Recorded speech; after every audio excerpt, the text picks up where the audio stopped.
Welcome back to Words from Our Mouths. We took a 2-week break because we're allowed holidays and we don't like you. Maybe I don't like you. James likes you. I don't know what I'm talking about. We're back anyway. So hello, my name's Pete. That's James over there. James, how the devil are you? Did we take a break because you were ill? No, we took a break because I don't like people. What you can? I'm sure the message you sent me was, "I have no voice. It's going to be hard to do a podcast." It was very difficult to do without a voice. Yeah, you're quite right. But it's back now. It was back before, but scheduling issues. Basically, if we don't record on the day we set, then it doesn't happen, does it? So, although today we are recording on an off day because we have a guest. We do have a guest, ladies and gentlemen. This is Ebeza. Hello, James. Guest. You go. What if we ever used direction like that? I am so tired. It's unbelievable. I'm tired as well. It's fine. can I just say, I think it's disgraceful that you took a week off a podcast because you didn't have a voice. Have you not heard a text-to-speech? That would have been fine. Oh God, no! That would drive me nuts. It's so much more pleasing to listen to, I think, actually. It would add some personality, some character, and I think it adds a little bit more of my impersonal touch to the podcast as well, actually. It'll actually add some inflection to your voice. Yes, it would. I am a very dull person to listen to, but I embrace it. I'm okay with that. Ebeza, for those who don't know, because I imagine most of our audience don't know, Ebeza is available on YouTube. You are available to purchase with your eyeballs on YouTube, correctly? Yes. Yes. Yes. So on Twitch. Yeah, on Twitch. I'm on pretty much everything. Like, trying to get my name That's out not there. to be taken out of context. Doesn't mean ketamine and cocaine, things like that. It may or may not. I can neither confirm nor deny. Very wise. My lawyer said no comment. Our lawyer's German. It's fine. He's German, isn't he? I think so. IEP, could you confirm your nationality for us next time that we talk? If you're not German, I'm sorry. I'm fairly certain he's German. James thinks you're German because I think you're German. And if you're not... Yeah, so therefore it's Pete's fault. I'm utterly convinced that you're German. I'm convinced. Some very crossed wires if you're not German now. I slightly want to message him and see. Oh, God, I'll do it. Come on, you chat and I'll find out if our lawyer's German or not. Hi, quick question. Are you German? That's exactly what he'll write. You don't need any more context than that. The context is in the previous podcast. Basically, one of our other guests who comes on quite a lot, we're suing him, and IEP's, who's also a fan of his, is being our lawyer, but he's also his lawyer. Okay, fair enough. It's a very weird situation. I'm on your YouTube at the minute. By the way, for everyone else, I'll put the links in the description for his YouTube and Twitch and all the other shit. Thank you. I'm playing Stray. Is it good? It is really fun. Yeah, really. I want to play Stray. I want to play Cat Game. I don't know when this episode is going out relative to when we're recording it. Okay, so I'm streaming this yesterday and earlier today. So travel back in time and watch this. I'm basically at the point now where I've got one more part to upload to YouTube, which is yesterday as this podcast goes out. So that's why I'm streaming it yesterday, because I need more content for YouTube, because I've caught up, so I need to crack on with it again. But yeah, it's really fun. I'm really enjoying it. It's very different to pretty much anything I've played, like pretty much ever. Like, it's got elements of other games and stuff, but it's got a very unique feel to it, so I'm really enjoying it. Also, I'm a big cat guy, so... Also, your cat. Yeah. That's the main point, is you are cat. That is the main thing that appeals, is, yes, I am cat. I'm pretty sure my most favourite game from last year was Untitled Goose Game, because I was Goose. I still haven't played that, but I've watched... Have you not? I've watched loads of content on it, and I love it, like, but I've just never got round to being like, I think I'll actually get that game now. Like, it's just never been... There's a button you can push to honk. There's a button That's all you need. There's a button you can push on straight to meow, so yeah, it's... Well, I need to buy Stray. Yeah, and the thing is, you can actually tactically meow as well. Like, so you can, like, go to a place, like, where enemies will be able to hear you and, like, meow, and then, like, use cat-like agility to move elsewhere, and they're, like, over there looking for where this meow came. You can genuinely use it, like, I don't know if you've played, like, Hitman. You can use it like a coin in Hitman, like an audio distraction. Yeah. It's beautiful. Mostly, I just walk around meowing at things, though. It took me about an hour on Untitled Goose Game to stop just randomly honking, stood still, and stop moving around. There's also the honk emote on Fall Guys, which is a lot of fun. I've never played Fall Guys. Have you not? Oh my god, yeah. Me and my friends, we love playing Fall Guys. List of things. Yeah, and there's like two main emotes that I like. One is playing the Fall Guys tune on a kazoo in the game, And the other one is the honk from Untitled Goose Game. So what we tend to do when we're on a level that allows for it is we'll all just stand around playing kazoo. But then people come over and grab you to stop you because it interrupts the emote. So then you turn around and honk at them and then start playing kazoo again. Like you just angrily honk like, don't touch me! And then you just carry on like playing your kazoo happily. It's great. Not sure what you're supposed to be doing. James kind of game. I can't believe you've not played it. I need to play this game. Pete, you should play this game. I will happily play it with you at some point. I'll introduce you. I'm pro gamer, top 0.01% in Fall Guys. Just so you know. It's because I have the platinum trophy and no one else could be bothered, basically. So there's some YouTubers I watch. I was watching them, their first time playing Fall Guys against a pro. I can't remember what it was called. Drew Crew, something like that. Pro. And this guy's got like 5,000 wins. He's got some special skin you can only get at 4,000 wins and all that lot. Yeah, basically to be professional at Fall Guys. Yeah, yeah. It was like 8 against 1. He had to survive, and any of the others had to win, and he won every game. He didn't stand a chance against them. It was quite funny. There's an element of luck to Fall Guys, but there's so much more of it is skill. I would say, against someone with that level of advantage, you'd have to get some mad luck to get a win against them. Like, why I'm not going to win at Fall Guys because I lack skill in video games.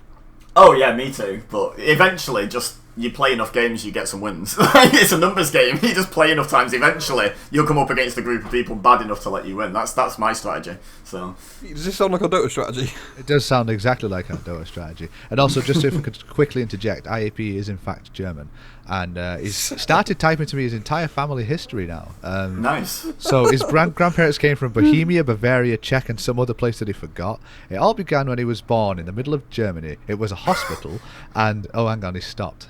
See, he's German, so when he says in the middle of Germany, I expect the accuracy to be down to the millimetre. Yes, knowing IEP, he would never lie about saying the middle of Germany. He's like longitude, latitude, perfectly centralised in the centre of Germany. Yeah, he's drawn the two lines, one across the middle, one down the middle, and he was born on the middle. Like on the crossover. You specify for just make sure we're okay to dox him like this. We can edit stuff out. It's okay. There's gonna be someone who's like who goes to that point in Germany and like, it's the middle of a field.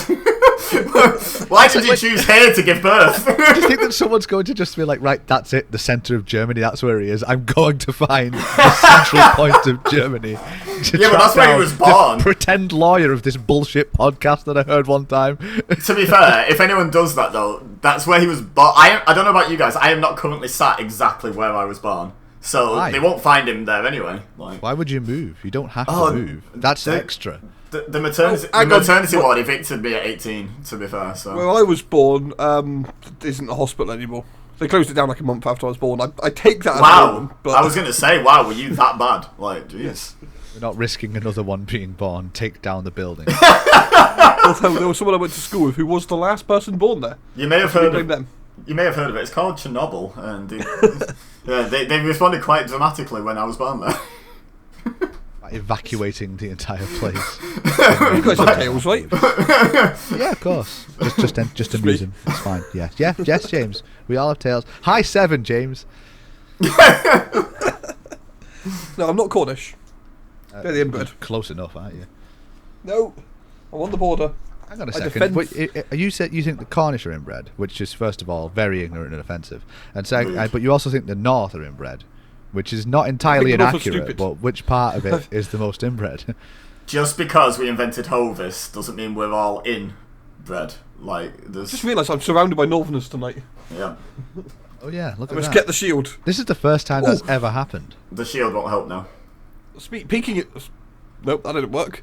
Pete, speaking, there we go, of Northerners, I found when I was sorting out my nan's house a mug that will greatly offend you. What does it say? It's in celebration of Margaret Thatcher. Why, that wouldn't offend me. Oh, there are plenty of Tories up here as well, you know. Wait, I think they're lost. They need a it depends on context. Like, was that mug bought when she was in power or after she died? It's celebrating the time she was in power. Oh, right, then yeah, it's a bad mug. Bad mug.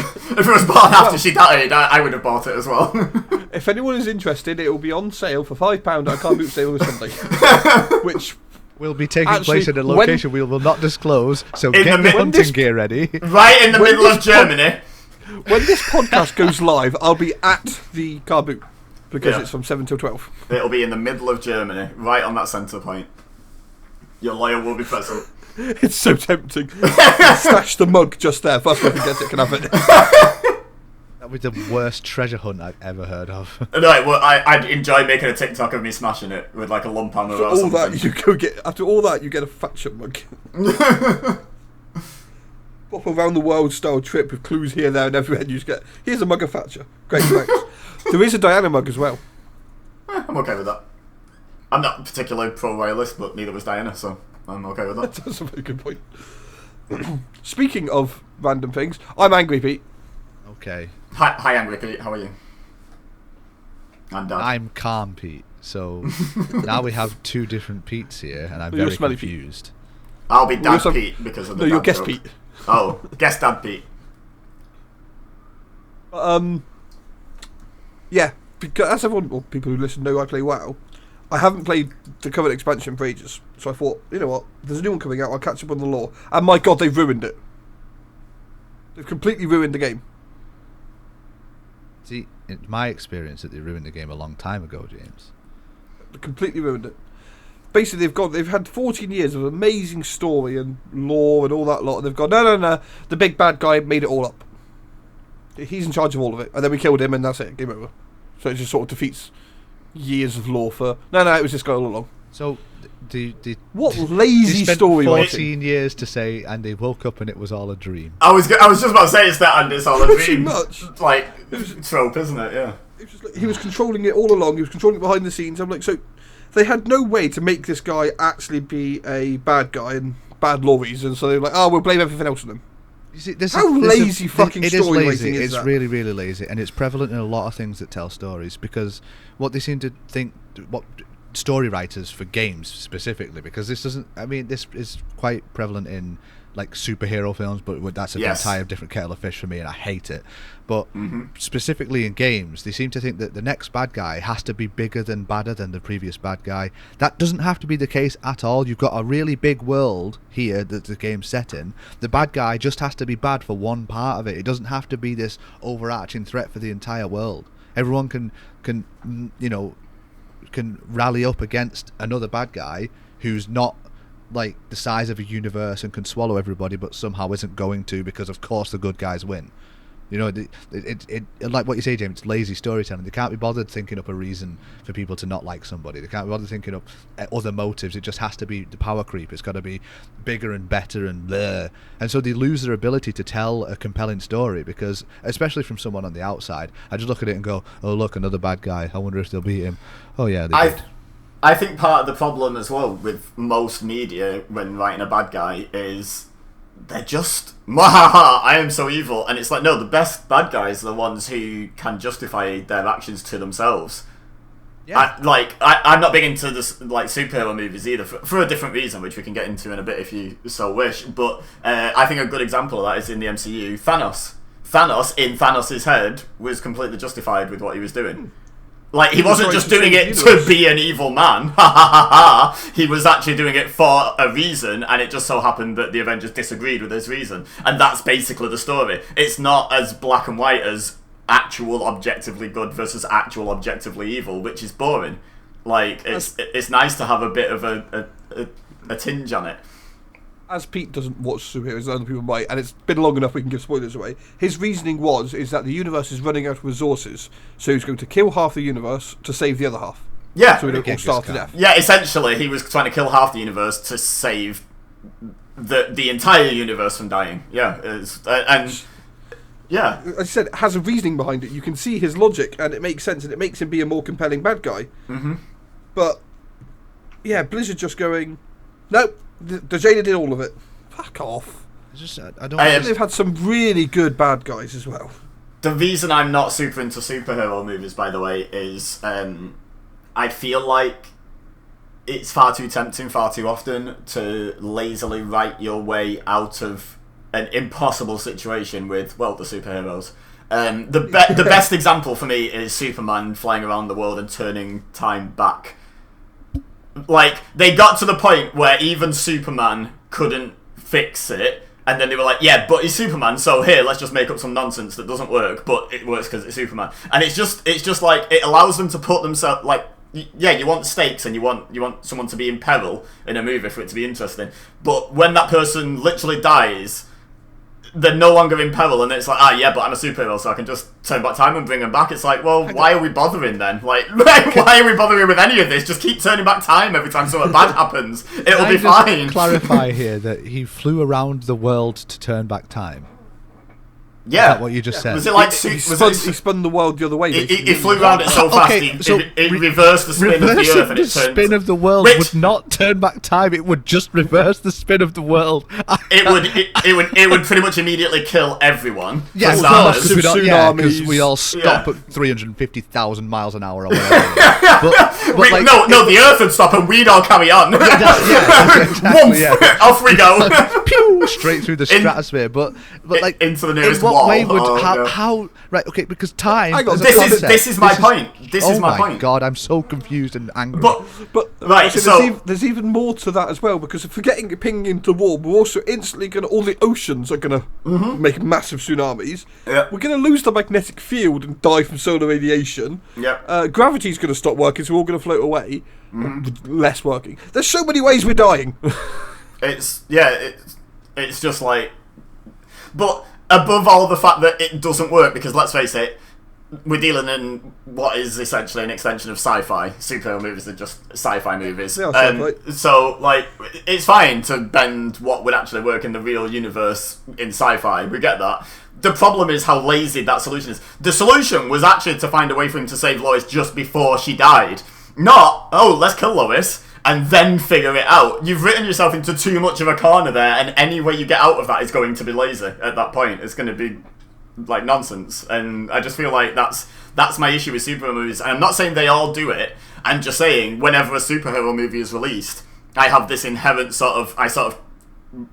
like recoil from it a little bit. Like, is it going to have some stupid like thing like that where they've gone too far with the peril and like made it a ridiculous ending? In some ways, I'm saying that in Marvel, that's what they do. Is they're like, oh shit, fuck it, we'll go back in time.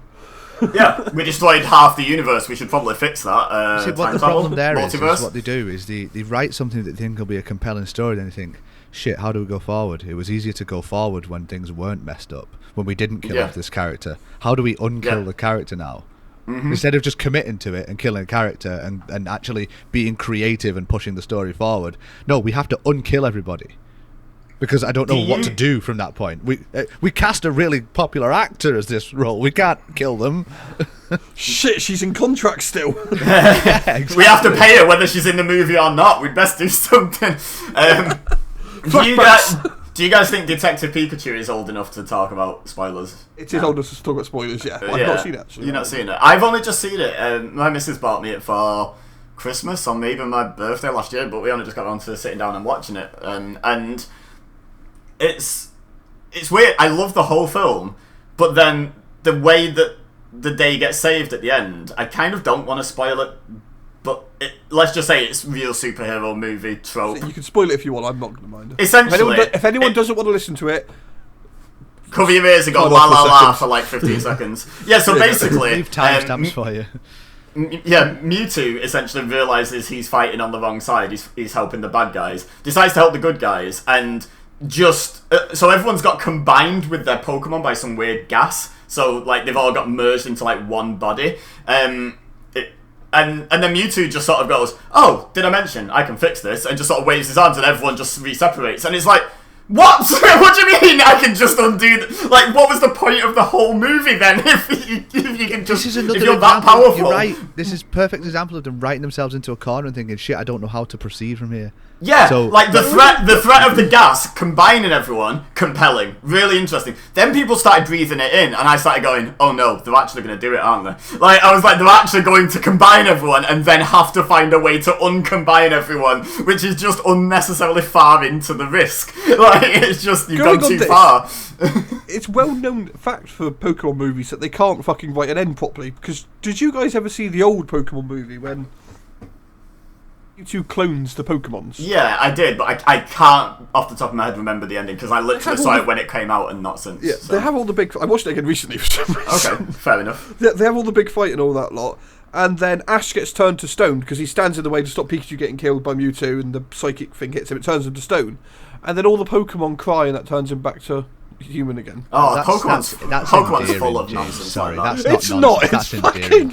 No, that's Pokemon. So many that's better like ways kissing a it could have frog been and done. turning it back into a prince. I disagree with All you. the there, James. Pokemon cry. No, you're looking at the wrong trope there. Pokemon is full of the trope of love conquers all, which That is the whole theme of the thing. and I hate that I loved as well the film as a because kid, but I watched it recently and I was just like, oh, what the fuck is this? you see films where like someone's like fighting to defend the honor of the woman they love or something, and they're fighting like like a quasi superhero, extremely highly trained in every martial art, but because they love this woman so much, they win that fight. It's like, no, they just get their head kicked in. Like that would not actually happen. It does not matter how much you love someone. If someone is a much better fighter than you, you lose the fight. Like it's simple as it doesn't matter. And I think it would be okay if it was used more sparingly, but it's like in everything all the time. Down your fucking throat. Yeah, and it's just unnecessary. And I think Pokemon's one of the worst for it. Like, Ash, I believe in you, Pikachu, and suddenly Pikachu can hit ground types, and it's like, but you can't. You literally can't. The game. Yeah, it's impossible. You cannot do that. Stop it. Doesn't matter that they're a bit wet. They're still a ground type. 0 times anything is 0. Stop it. Like. I think I'm so annoyed in this podcast. So yeah, I love the Pokemon games, but I hate the anime. I won't watch it. Other things that are annoying me randomly as well on this one on it. Back to World of Warcraft again. I've been watching a lot of WoW recently. I've been playing WoW way too much recently. That's part of the problem. I spent all day listening to YouTube videos of WoW today. In the last expansion, we got a neck which was empowered by the heart of the planet, and we had to build it all up for the expansion. And the new one came out, and it just stopped working. Sorry to waste your time. Technically, we're not on the same planet now. We're now in the Shadowlands, which is hell sort of thing. Yeah. Or the afterlife, so that's a bit different. Okay, fine, I can almost accept that. We go back 2 expansions, and we used to use the legendary weapons, the ones from back from Warcraft 1 and all the books and all that lot. The weapons through time, Doomhammer and Ashbringer and all these legendary weapons. End of that expansion, no, they stopped working. It just stopped working. It's worked for 10,000 years, now it's just gone, no. I don't want to fight anymore. 10,001 is too much. It's got a 10,000 year warranty. We're in year 10,001 now. Oh, look at that. Sorry, sir, no returns now. Your receipt's too completely invalid. They released You'll have to iOS purchase 2 the for next it. legendary weapon instead. It's just, they call it temporary power boosting in WoW, and they stopped it this time to an extent. We still got a little bit of Covenant abilities, but apparently in Dragonflight they're stopping it completely. But we've been told that for the last 3 expansions. It's just a case of lazy development, lazy design, lazy writing. They just don't want it. Like they don't know how to do like a branching story. You know what I mean? It doesn't even have to follow. It doesn't have to be the next big bad guy. Just make a bad guy somewhere else. You know what I mean? Like one threat's been dealt with, but whilst you were dealing with that threat, a threat was growing over here that you didn't really pay any attention to. And what they can do there is they can plant seeds for the stories in their stories as well. Like part of your expansion, you visit a place and then No. They can't. You need skilled writers to do that. You don't, because I'm not a skilled writer and I think it's a good idea. More skilled than they are, apparently. No, but the world is huge. The world is so big, and you go to so many places at each time, and they do set up minor bad guys, but they don't do anything with it. Then it's just it's literally just a case of, here is a setup to give you some experience points to level you up for the next set of bad guys, and that's it. And it's so shallow. It's so obvious that that's all they're doing. But it gets even worse, because we went into the Shadowlands, we went into Hell, where all the big bad guys we fought before are. Arthur should have been down there, and Deathwing, and basically every single cover art on WoW, if you look at it, that person should be in the Shadowlands. We saw like 3 of them. There's so much lore they could have brought back in and pushed the story harder. Instead they went, no, this guy did it all. Well, and then you'd run a risk though. Then at the same time, if they do bring back those bad guys, then you just play the same stories but in the Shadowlands. You just play it on their terms in Hell or whatever. Redemption arcs redemption arcs, yes, maybe. But then what they're going to do? Redeem every bad guy and then retcon stories even more? Like, but they don't need to redeem all of them. There was just certain ones where they could have expanded into even further. For you know what? Actually, they could have done. Actually, just sorry before you do what you say, because I'm not a Warcraft nerd, so I don't know. What they could have done is they could have had a feud between the bad guys in the Shadowlands that you jump in the middle of. Mm-hmm. Yeah, that could have happened. And then there's no objective right or wrong because they're all evil. As you spawn in, there's just like a massive kickoff going on. You're like, oh, hello. That'd be amazing. Sit back, get the popcorn out, fucking watch this go down. I'll find the winner. I've killed all you fuckers before. I'll kill the winner. So, like, why are you in hell? Like, are you trapped there or something? Or are you looking for something? I'm not fully sure. The story's that shit, but Sylvanas has run down there. She corrupted the Horde again for the third time. And you're going there to kill her because she looks like she's trying to help the jailer in some way, but she's not. She's a puppet of the jailer, even though she swore she'd never be a puppet again, and she knows she's a puppet of the jailer. Right. Okay, that's stupid and awful, and I hate it. But okay, so Sylvanas was such a good character, they fucked over as well. Let's just take that premise then, this stupid, horrible storyline that you've just pitched to me here that makes me want to be sick. So if this is what you are there to do, that could be hampered by the fact that everybody that you've killed and sent there is now feuding and vying for power in this afterlife, in this underworld, whatever it is, in the Underdark for any D&D nerds. So what they could have done there, like you say, redemption arcs. Redemption arc doesn't need the Shadowlands. Thank you. The redemption arc doesn't even need to be sort of like complete. It doesn't need to be a full redemption arc. What it needs to be is it needs to like just be enough for you to complete what you're trying to do. So you would be torn, first of all, by choosing who to work for and who to help win. But if this battle, this conquest isn't settled, then you don't get to complete your mission. So then it gives you like you've got to then align yourself with someone who was a sworn enemy in order to solve the problem, because the enemy of my enemy is my friend kind of situation. But then they could have offered like, well, let's just say 2 storylines for the sake of ease. So if you consider something like in Skyrim where you choose to be the Imperials or Stormcloaks, James, I know you don't play Skyrim, but you pick which side of the war. Horde and Alliance.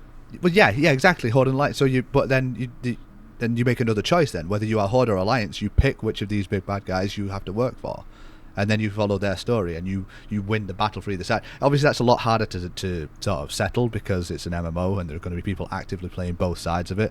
That's not my problem. I'm not or you just have the Horde pick one side for you and the Alliance pick the other side for you, and you run through them on the different sides, one for argument's sake with Garrosh, one with the Lich King. Yes, okay. That would have worked so much better but no, it wasn't. It was just the jailer did it all. And then Sylvanas is following the jailer even though she swore she'd never be a puppet again. And now she's no longer... This is where it gets weird. She was a banshee. Well, she started life as a night elf, then became dead, and then became a Valkyrie, then became a banshee. And in theory, she couldn't die. So it was awkward, or she could only die... She had to die 3 times in certain situations. It's fucking weird. So Sylvanas is Voldemort. Her lore is really cool when you go back into it, because she's been resurrected so many times. But it just that sounds like they're just making someone very difficult to kill for the sake of making them difficult to kill. Yeah, and it's their fear of killing off. That was the point of her, and that it really worked until BFA, or until midway through BFA. It was a really good story arc, and it worked amazingly well. But then, they just sort of went, no, she's part of the jailer. Okay, but they spoil it then because it's through fear of killing off an iconic character. Oh no, they have no issue with that. They've killed many an iconic character. Well, why don't they kill her off? Because or him. I don't know if it's a he or her. Her, right? Okay. The whole point of the Banshee Queen, though, was she leads the Forsaken initially. Well, when you join the World of Warcraft, she's they're the undead, right? The Forsaken. Yeah, that was her first time she was resurrected, and then she tried to kill herself by jumping off Icecrown Citadel, where the Lich King is. But then Arthas resurrected her, which is what made her into a Banshee. But he sent her to hell at first. She then made an agreement with the Valkyrie to, rather than stay in hell, that she'd come back to life with the 3 lives and all that lot. And it said it was working really well. And she's already died twice in theory, so she only actually had 1 more death left. But it had to be in certain conditions. But it could have happened, and they would do it. To be honest, I know she's not dead now. But this is when it gets really stupid, because they should have killed her. Where you fight her in the thing, she should have died there. But instead, the jailer turned her back to mortal so she could die, and then rather than killing her, we imprisoned her. What? Hang on. She caused the Fourth War, caused the death of many a legendary hero, and caused the death of thousands of civilians and all that lot. And you have the option to kill her, to execute her. She should be tried for high treason under both the Horde and the Alliance. And they're like, nah, fuck it, we'll imprison her. Come on, really? Kill her. I'm so confused. Yeah. Exactly. It doesn't make... This is the whole thing. Is until this expansion, the law was sort of just about still holding together. If it doesn't... think of it this way. If it doesn't make sense to you, imagine how much sense it makes to us who don't know what half the words mean either. Oh yeah, there's just all these names that you keep throwing out, and I'm just like... But we're on about bad guys having good reasoning for what they do. Just stupidly, Blizzard have done that before. They've done it well with the Lich King. For just a quick overview, he was Prince of the Alliance, all that lot. And he was a good guy. He was good Arthas Menethil originally, and he was trying to stop the undead invasion, and it was called the Scourge, which is a poison that turns people into the undead. And he was trying to stop that from infecting Azeroth, and he got corrupted by a demon. This is loosely what he is, but part of what he did, he culled a city called Stratholme. He went to the city, saw everybody was infected, and killed them all when they were still human, which is what made him hated by the Alliance and all that lot, because he's just killed 10,000 people. But they were about to turn into the undead, so he thought he did good, and then he got exiled, and that's why he met the demon and all that lot, and angry things happened, and then we got the Wrath of the Lich King. That was a really good story arc. I made it really condensed, but it was really good. And so they've done that before, and then Deathwing was an okay story arc.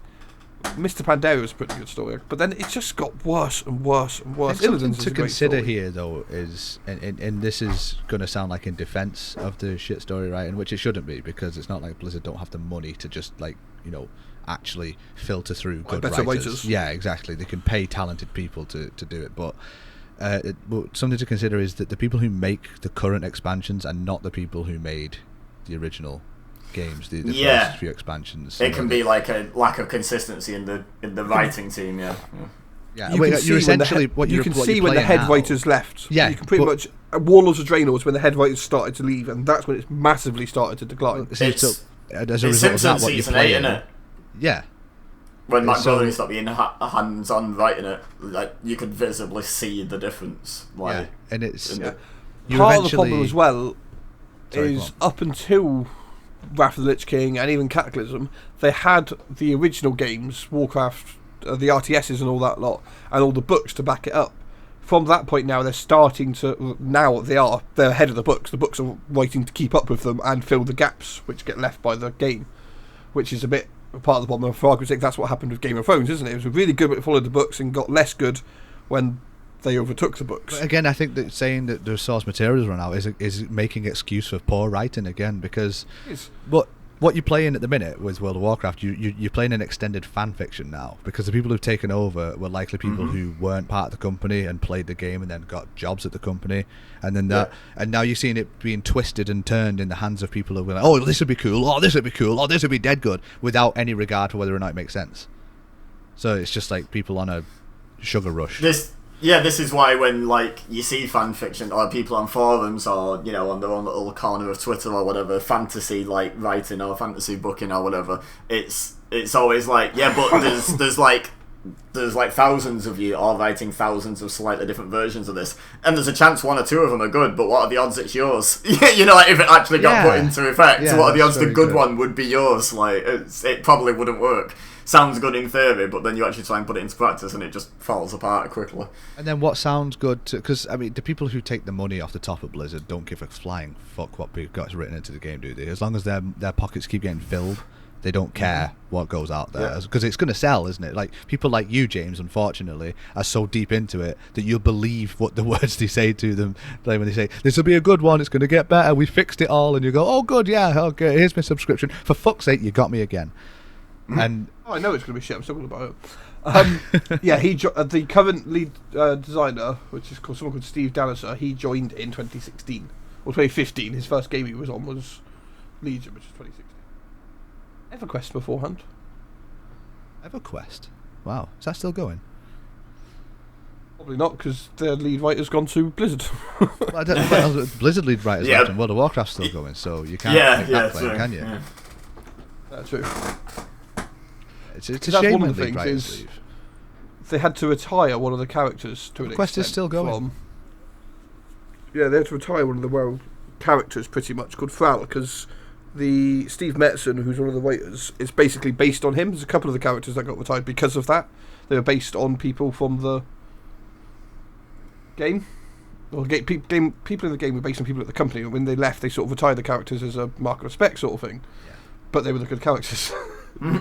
I know, but that doesn't mean you can't make more good characters, you know. And yeah, like I get that. I agree with you. There's a big problem in any media, really, in anything that is entertainment. There's a big problem when there's an established story. So something like Lord of the Rings, which never develops because it's stopped being written, nobody writes for it anymore.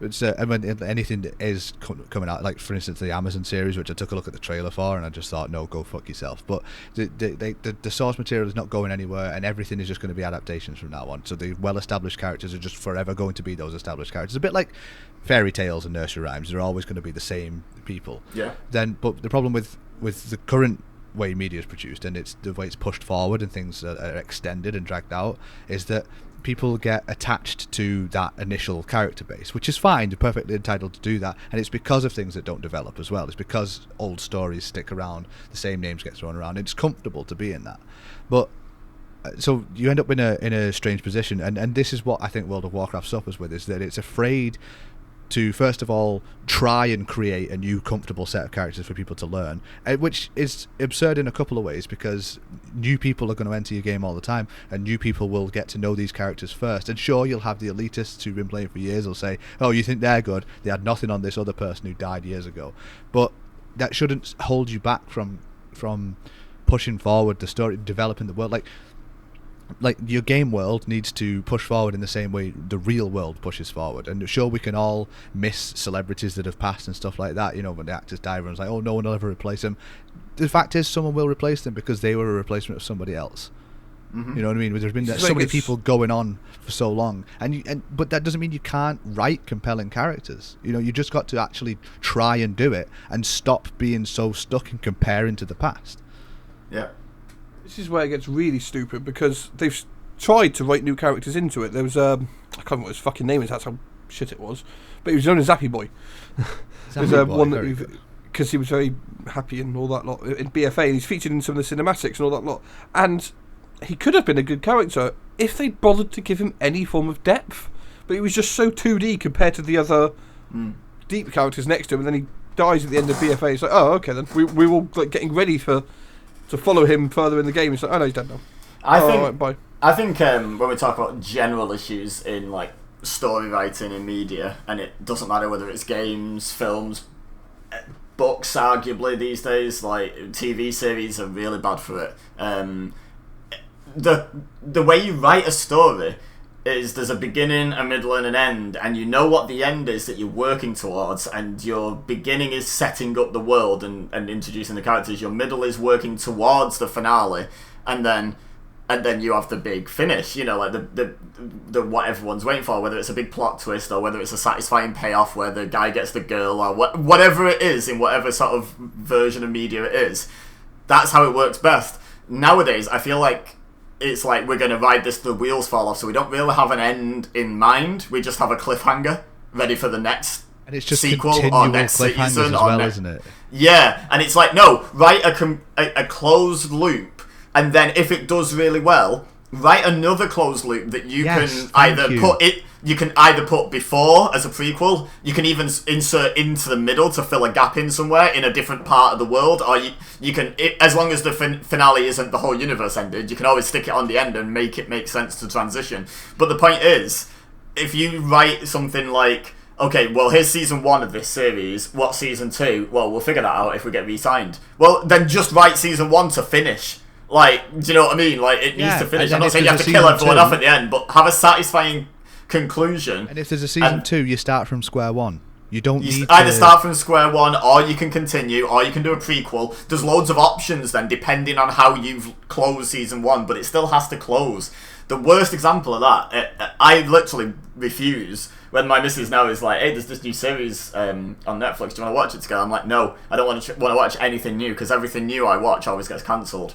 And there was one about time travel, right? And I get that can be quite tropey because you can fix anything and blah blah blah. But I like time travel as a concept in media, so it tends to be my like exception where I let it have a free pass. And like within the universe of this, because obviously you have to establish your rules, especially with time travel. You can't travel back to a time within your own life. It's not possible, basically, in that universe. So I was like, fair enough. Okay, that does prevent a lot of issues. Not all issues, but it prevents a lot of them. So, and the overall theme was there was 2 time machines, and a criminal got hold of one and was going back in time trying to, like, change history, trying to mess with history to shape the world how he wants it. So they were, like, chasing him through time. Anyway, season 2 finished with them all sat around with their time machine, having just chased him down and blah blah blah, and hey, great job guys, we did it again, all having a drink or whatever. And then they from the future turn up in a time machine. So I was like, oh my god, what? Why can they turn up in a time when they're still alive? Like, and then they cancelled the series, and I was like, why? Why do you have to do that at the start of season 3? For God's sake, don't leave me with that. I'd been quite happy with that as a 2-season series had you not had that last 30 seconds on it. But insisting on leaving a cliffhanger ruined it. Like, now I feel like I've been deprived. What you just touched upon then, that last 30 seconds, I think that I know that like the idea is to always leave your audience wanting more, but cliffhangers is not the only way of making your audience want more. Yeah, just having a good series, which they did. I wanted more of it before that happened. I was like, I was already saying to my missus, I can't wait for season 3 of this. Let's Google, find out when it's due. And then that happened because it was all winding down. So I was just like, okay, episode over, kind of thing. So I was getting ready to Google when the next season comes out, and then suddenly just a time machine appears in their room. And I was like, huh? And then they step out, and so there's 2 of every actor on screen. I was like, oh, okay, colour me intrigued. And then I Google it immediately after, and it's like, oh yeah, it's been cancelled. I was like, awesome. Thanks for that. On this one, there's a really good TV series, I think, called Salvation. Now, again, if anyone hasn't watched it, I would recommend it, and if you don't want to hear the spoilers, say, or just don't listen, sorry. It's all about an asteroid that's going to come hit. Yeah, it's all about an asteroid that's going to come hit the Earth. And this MIT student discovers it with a special program. He's writing all that lot. And then he tells the tech billionaire scientist, which is basically Elon Musk, just with a different name. Yeah. And they're like, oh shit, we should stop this. They go tell the Pentagon. It turns out the government already knew about it and they're trying to keep it quiet so no one else panics and all that lot. Mm-hmm.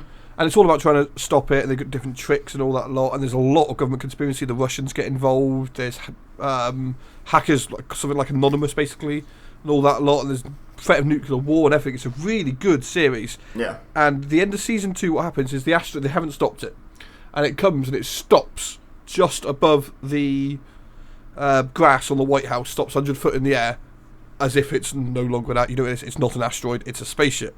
And then the season ends. I was like, when's season 3 happening? Yeah, cancelled. I was like, what the fuck? Come on. Like, yeah, something like that.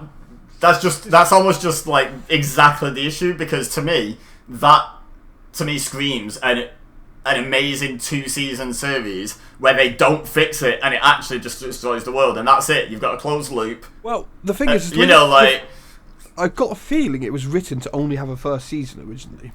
Because the way the first season ends is this tech billionaire, Darius Tanzi's called, he knows it's happening and he decides to build an ark. He's secretly building an ark in the background. He's been doing it for years, sort of thing, anyway, to colonise Mars. He converts what would be the Mars coloniser to an ark. And another part that's going on in the background is they're trying to find the top 160, whatever it is, people to repopulate the universe, the human race. Mm. And basically all these people get into the ark closes, and it ends. That's the end of the season.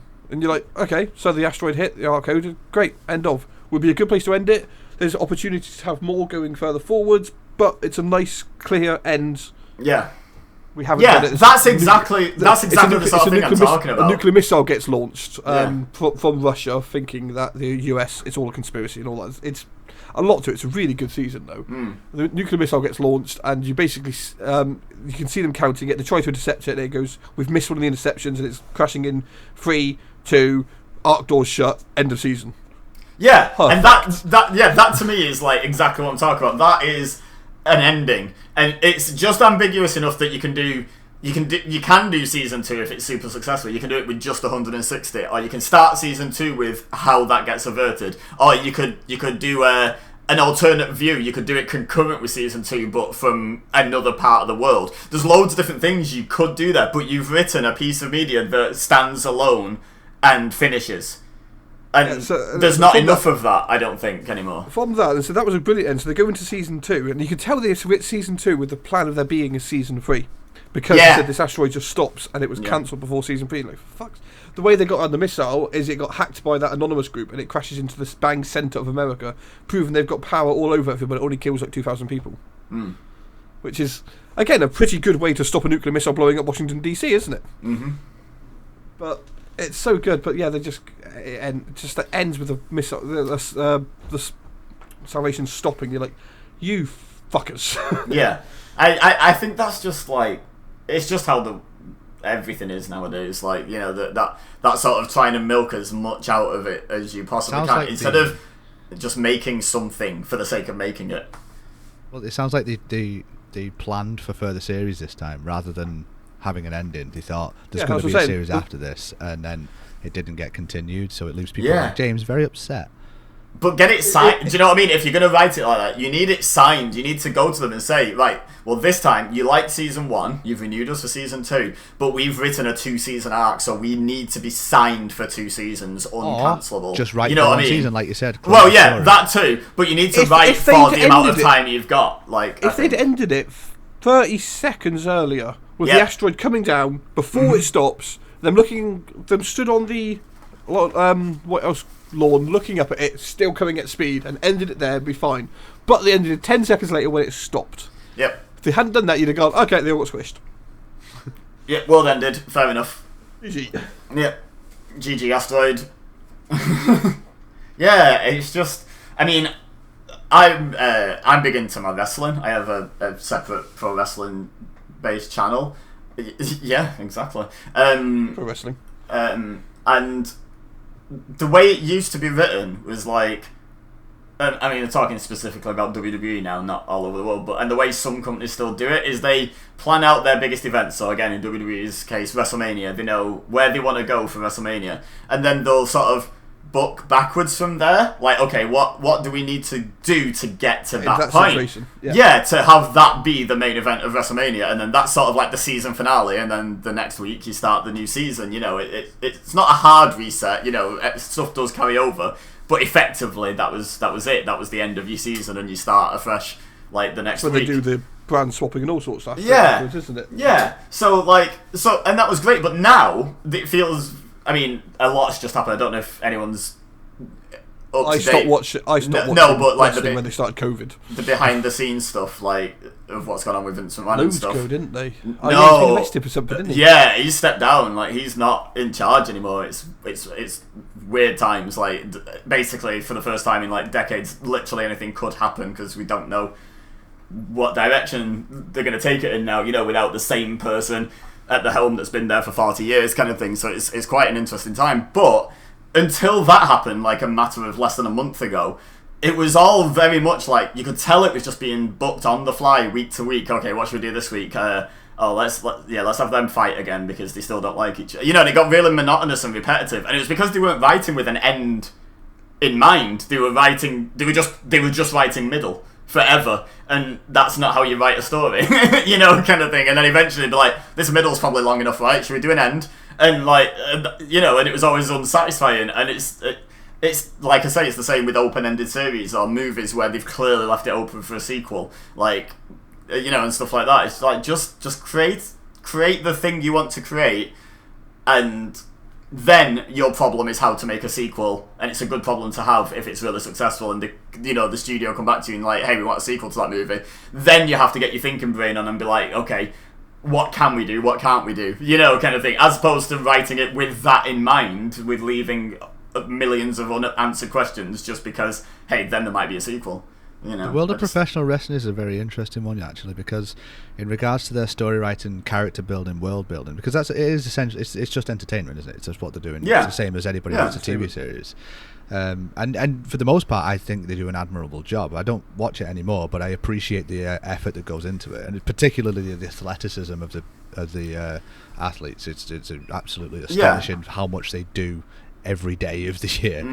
I'll always stand by, when pro wrestling is done right, there's not many entertainment forms that are better.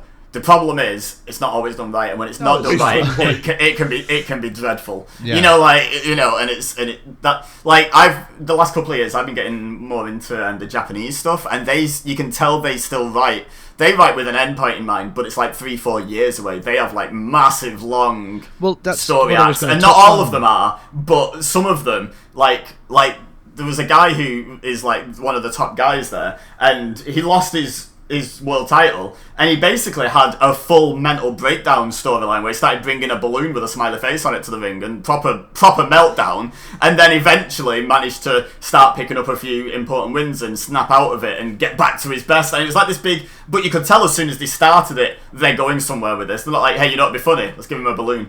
No reason. You know, you have the faith this is going somewhere eventually, and you have that faith watching that product, whereas watching WWE's product, you're always just like, I guess I'll see what they're doing this week. It's just a different mentality. Well, see, what they've done there with that mental breakdown storyline is a very clever sort of plot anchor, because what they've done there, they've managed to find a way of long-term shelving someone important without removing their importance from the story, so they can give somebody else the limelight. And that's a very clever thing to do, because what I was going to mention before is that when it comes to professional wrestling, you are dealing with people's like entire careers in a lot of cases. So when you're making superhero films, sure, your actors have a shelf life, they're just people, but when the franchise moves forward, you can recast people, or you can pass the baton. You know, we've had superheroes change actors plenty of times. It's not unusual.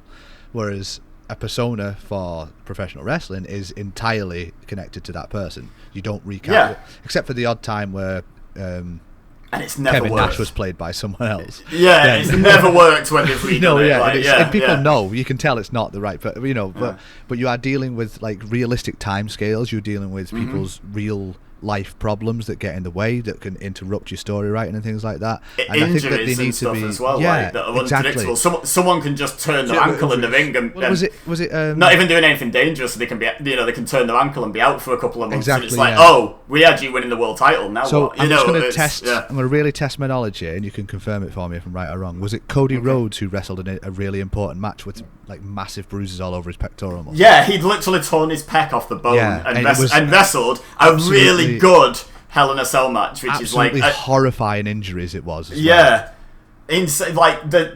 the thing, is people dismiss wrestling, going, oh, it's all fake. They're not really tough, and it's like I've watched people finish wrestling matches. I wouldn't, because they're insane. I've watched people finish the matches with their quadriceps ripped off the bone. Triple H, Triple H. And I'm like, how can you deny these people are tough? Finn Balor when he did his shoulder. Yeah, Finn Balor finished the match with a dislocated shoulder. Kurt Angle out for 6 months. Yeah, broken freaking neck. Yeah, exactly. And that's not a lie. Do you know what I mean? And how old John is Cena Mick Foley now, and he'll bounce me up and down the street any day of the week. My favourite example is John Cena, who went out with an injury, and I can't remember what injury it was off the top of my head, but it was quite elbow, wasn't it? It was a really serious injury, and all the estimates and all the dirt sheets were asking doctors and stuff, and they were saying what's the minimum, because John Cena's superhuman, what's the minimum time frame a human being can recover from this, and you were like 8 months, maybe 9, if you're really pushing your luck, 8-9 months. He came back in 4, and it's like, these people are insane. They're so stupidly tough. He tore his MCL. Yeah, and he came back. Came back 4 months later to return at the Royal Rumble, and it was one of the biggest surprises in history, purely because it was literally physically impossible for him to be there. It was this is not humanly possible. What is he made of? It's like the amount of people, for argument's sake, Edge, fucking Bella twins. I can't remember which one it is. Nikki, I think he's talking the neck issues. Yeah. Daniel Bryan. They were all broke their necks or injured their necks to the point they were told that they can never wrestle again. They can basically, in Daniel Bryan's case, he was told he should be careful walking down the stairs for a couple of months. Yeah, it doesn't jar his neck too much. All of them have been back in the ring since. You look at Stone Cold Steve Austin. His official retirement was the early 90s, but he was still going. He broke his neck. He broke his neck in 1997. Can I just add, won the match in which he broke his neck? He did. Yeah, he didn't just finish the match; he won it. he won the match. He still had the wherewithal to. I mean, it was a shoddy finish, but he did a finish. It was against. And then he retired in like 2003. And it's like, that's 6 years. You shouldn't have been wrestling on that for 6 years, mate. Like, what are you doing? Oh, I know. Yeah, he went for a long time, and he's returned. And he was back. He was back in about 3 months. He was back in like 3 months as well, from literally being spiked on the top of his head. James, if you've never seen it, watch it. That neck snaps. It's so grim. If it happened to me or you, we'd have died.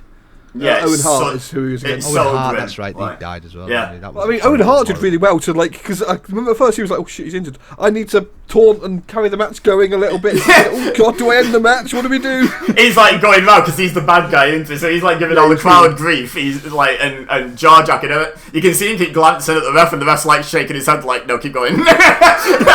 Like he still can't move his legs. Like keep going. You can see Austin be like, "I've got to fucking just roll up, let's end it." It's the worst roll up in history, but he still does it, and it's just insane that he does it. Like, it's just unbelievable. I went down because occasionally I just go down rap. In fact, my actual YouTube channel, I don't usually use that for watching stuff. But when if I'm uploading something, that one's logged in. If I log out to it, the upload will stop. I use that one, and it's entirely recommendations of old wrestling videos because I just rabbit hole old matches and stuff like that. Yeah. Have you ever seen the Waffums recommended videos? I was on it the other day. It's like Top Gear as hell. There's Top Gear. There's wrestling. There's WoW. There's I just opened up now. I've got Tomorrowland, F1, someone playing Uno, your last video. Britain's Got Talent auditions. It's so scuffed. Mine is a mess. My YouTube is a mess. There's a lo-fi mix to listen to study to. My YouTube is that like Vince Veps by any chance? I love No, it's just mini lo-fi sad. Yeah, I just love going down rabbit holes. And like the thing is though, whenever I see someone present something in an interesting way on YouTube, like, you know, it comes up and you recommend it, and you're like, oh, that clickbait title got me, let's watch that. And like, and then they're quite good, so I'll subscribe. My YouTube sub box is like, you know, there's gaming channels, obviously. I am a gaming channel predominantly, you know, so like obviously that's where I got into it through. So there's a lot of gaming channels I'm subscribed to, obviously all over the spectrum.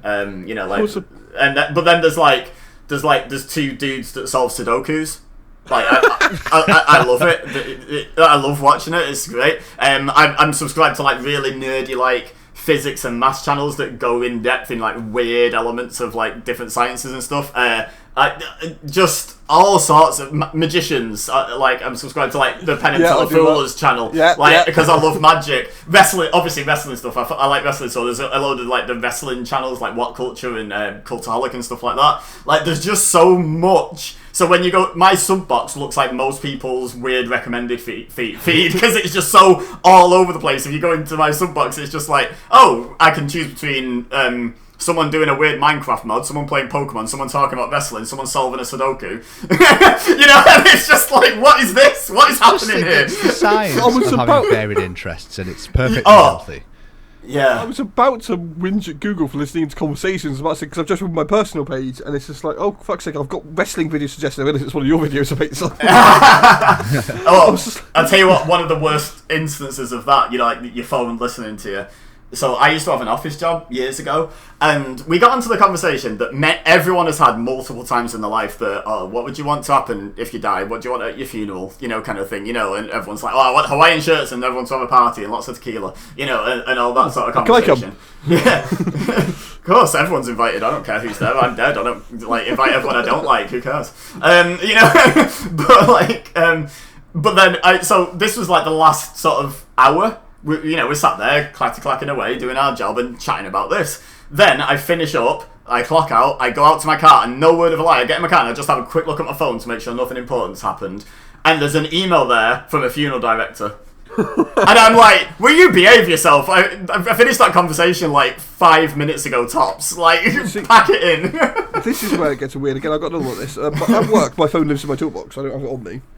And we were stood in the doorway having a conversation, which has got to be like 20 foot from my phone as well. And we were talking about kayaks. I can't remember why, but we were talking about kayaks. I went to my phone, unlocked it, Facebook, first ad, inflatable kayak. I'm like, fuck off! Yep. There's no way you could deny that you listen to our conversations when you get shit like that. I hadn't searched it or anything like that. We were just chatting about kayaks. And it was just like, hello. Like, fuck off. Yeah, it's life, and it's just. But the one that annoyed me about that funeral director's one, though, it was an email. I was like, it's not just like targeted advertising on Facebook. Someone's listened into that conversation and given someone my email. Just like, this guy's planning on dying soon. Here you go. Have his email address. I was like, hang on. I wasn't saying I wanted to die soon. I was just saying if and when this is what I would like to happen. Like, calm down. It's when you get like funeral director, suicide pill, suicide. What the euthanasia? No, fuck off. Yeah, euthanasia in Switzerland. Like, hang on, no. These are hypothetical funerals. These are hypothetical funerals, not plans. Like, calm down. Yeah. Was it Expedia get involved with flights to Switzerland? And, fucking. I know I also had a conversation about getting into speedrunning, but I wasn't talking about life. Like, come on. Like, right, let's get this over with then. Oh, God. Yeah, so I just opened my YouTube randomly, and I have travelling to the worst country in Europe. Top Gear. Call of Duty League 2022. I don't think I've ever watched any Call of Duty professional, but there we go. I watched a lot of weird esports. Need for Speed Underground 2. That's a good game. yes, very good game. Okay, right, Subbox, while you're looking at yours, I've got a load of live stuff that's just random at the top, that's fine. I've got wow, shit YouTube, just a general funny moments YouTuber, should I say. Minecraft, wrestling, car, Pete. music, car, Formula 1, Mr. Beast. So I've got a Minecraft video, an American Reacts. I enjoy them at the moment. Americans reacting to British TV. That's pretty fun. Yeah, that's quite funny. Have you ever seen them reacting to like British football chants? Yes. Yeah. This is like fuck up Adam Johnson. You're going down for noncing, and the guys are like, That's another thing that's really funny in wrestling is like when they come and tour over here, all the wrestlers are like, yeah, UK audiences are our favourites, and I'm like, it's just football chants, mate. Like, the wrestling fans don't come up with anything unique; they just change the name and just football chant at you. But then like the Americans see it on like the UK episode of Raw, and then like it becomes like a regular chant over there. Like, I'm trying to think of like, so there's one called Bailey. She's just come back from like quite a long layoff, quite a long injury. I know it. Hang on, no, don't tell me. What song is it? Hey baby, I want to know if you'll be my girl. Yeah, that was us. We started singing in my head, it's like, I know it's there somewhere. Yeah. I've heard that chant. And there's a guy who got big in the UK first, like on the UK sort of indie scene, called Zach Gibson. They've changed his name now. I can't remember what his new name is, but it's super like easy to hate, like really good heel character. And used to go to shows and fans would like take the shoes off and hold them above the head and chant "shoes off if you hate Gibson, shoes off," and then it'd be like, and then after that died down, everyone was like, screw this, I'm putting my shoes back on. Then someone else would pipe up and be like, "Stand up if you hate Gibson," and everyone would stand up and start chanting. Then someone else would be like, "Sit down," and it just turned into like this dance routine at ringside with the whole audience dancing their disapproval of this man. And I was like, this is, you don't get that at American shows. I've been to a couple, you don't. It's a very UK centric sort of mentality, that, but it's just so much fun. Just that one. It's I'm a football fan, and the last Argyle game I went to, Plymouth Argyle, they got a new manager called Steve Schumacher, and so for about, I'd say maybe 10,000 people took their shoes off because it was shoes off if you love Shuey, and we'll just stood our shoes in the air. He just stood there looking at us like, what the fuck? What have I signed up for? Yeah, and it was like, Shuey, give us a wave, and he's just like sort of waving like, I'm trying to work, you fuckers. Do you think as a nation we're massively underestimated as how stupid we could be collectively? Like, I have a reasoning as to why the English are so good at chants. Go on. Primary school. You sat there in reception, what do? Yeah, true. Sing as a group. Yeah, true. We're so used to singing stupid shit. How we express ourselves is by singing as a group, yeah. All the chants are to the tune of them old hymns that we used to sing in school as well. So. But in reality, there is only about, like if I was at football, there's only about 10 to 15 tunes used. It's just different words to each one. Yeah, of course. It's so rare that you get a new tune. One of my favourite experiences. I've been to 3 WrestleManias, and they're really fun. They're really fun. But the thing is, if you're going from a long way away, like obviously I am, you want to get your money's worth, and they do like a package that includes like the Raw after, the SmackDown before or after, depending on when SmackDown was in the week at that point, and a couple of other things you can go to. But they're in smaller arenas. So WrestleMania might be in like a 70,000-80,000 seater. Raw's in a 10,000 seater, and you guarantee about 8,000 of those 10,000 are British because they've got the money's worth. You know, they've bought the ticket to the show the night after, and they are absolute carnage. Like, it's just so much fun because, like, you can tell a lot of the wrestlers are just like, when did we fly to England? Like, this is like. They do always say the Raw after WrestleMania is one of the biggest ones. That's probably why it's because fans. It's because we invade it. Yeah, I remember my two favourite ones was I was at the one after Daniel Bryan won the world title at WrestleMania 30, and this was like a really wholesome version of it. Yeah, because literally. It was literally over 5 minutes. We would not let him speak because every time he went to speak, we started a new "You deserve it" or "Yes chant" or Daniel Bryan and it got to the point where we'd stop and he'd look at us and smile. Then he'd lift the microphone and we'd all stay quiet. And then he'd open his mouth and everyone would start chanting again, like we were trolling him with positivity. It was amazing. I remember watching that Raw. Yeah, and you were fucking there. Yeah, and but you saw the look at it. He was enjoying it so much. But the opposite side of that was there was one where Stephanie McMahon in full heel mode started the Raw after WrestleMania, and we would not let her speak for minutes with "shut the up" chants like constantly, but like to the point where she tried talking over us with a microphone and it didn't work. We were louder. It was like, nope. You might have a full like speaker system set up, but we have 8,000 British people shouting at you, so screw you. You know, and it was just stubbornness. And I was just like, this must be amazing for them sat in the production truck thinking this is a PG show. What the hell are we going to do with this? Like, we can't. They're too loud for us to mute them. They'll just get picked up on the ring microphones. Like, we can't mute the audience. What the hell? We'll do an ad break. Yeah, we'll do an ad break until they stop.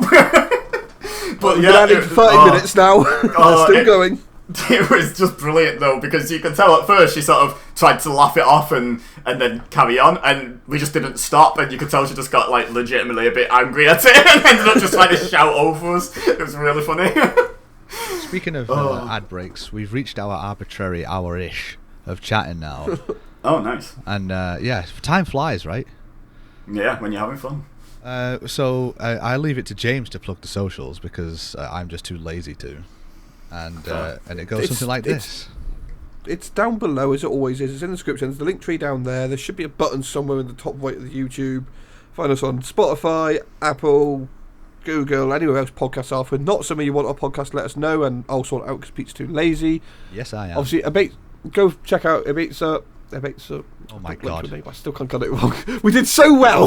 Yeah, I forgot how to say my name. I did. It's been so long since I've said it. Obviously, it'll be on his YouTube and Twitch will down below. Go check him out on both of them. They are entertaining. It is entertaining.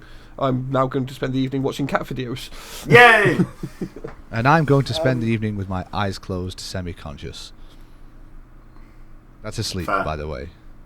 I don't know. Like unconscious. I don't know. No, well, I don't know. Depends I'm how going well to bed. you sleep. I'm trying to say I'm going to bed. I was trying to be smart, but I'm not smart enough to be okay, smart. I'll join you in a minute, Pete. That's fine. All right, we'll catch you all again. So thank you very much for coming on. Yes, thank you. Yeah, it's a great pleasure. Problem. It's been a lot of fun. Flown by. Thank you. And I guess we'll catch everybody next time. Thanks for listening again. Hopefully it should be next week if we're organised. If we're organised. No promises. I have no reason not to do it. It'll be my fault, I'm sure of this. It normally is. Alright, well, we'll see you all next time. Thanks again, Ebeza, and good night.